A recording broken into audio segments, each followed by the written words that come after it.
আসসালামু আলাইকুম। আমাদের আজকের কালেকশন পাওয়ার একটি টাকারও কাজ নেই গাড়িটাতে। 18 সালের 41 ঘন্টা চলা পাওয়ার ক্লাস প্লেটটা খোলা পারেনি। 3,10,000 টাকা শুধু ইঞ্জিন। 744 19 সালের 6 মাসের ডেলিভারি। কোনো কাজ নেই, ইঞ্জিনে গ্যাস নেই, গিয়ার বক্সের সমস্যা, কোনো কাজ নেই। যে কথা সে কাজ। 4,20,000 টাকা।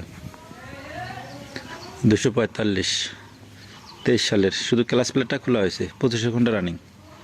শুধু ক্লাস প্লেট খোলা হয়েছে, 25 ঘন্টা রানিং। 6,70,000 নাঙ্গল সহ বায়না হয়ে গেছে। এটা 60-50 বায়না হয়ে গেছে। 4-এর জোরে 1,70,000 শুধু ইঞ্জিন। 551 বায়না হয়ে গেছে। এটা সর্বোচ্চ তেল খরচা কম গাড়িটাতে। 39 হর্স পাওয়ার টেক। 2,20,000 টাকা শুধু ইঞ্জিন। 2,20,000। 245 6.5 লক্ষ টাকা লাঙ্গল সহ। 6.5 লক্ষ 23 সালের এগুলো। 60-50 লাঙ্গল সহ 60-50 3,50,000 টাকা। রেসলিং টায়ার হাফ বিট আছে। রেসলিং টায়ার 25 সালের 7 মাসের রিসেল ডেলিভারি। 25 সালের 7 মাসের রিসেল ডেলিভারি। গাড়িটা ভালো আছে। হাইড্রোলিক পাম্পটা সহ অরিজিনাল। হাইড্রোলিক পাম্প সহ অরিজিনাল।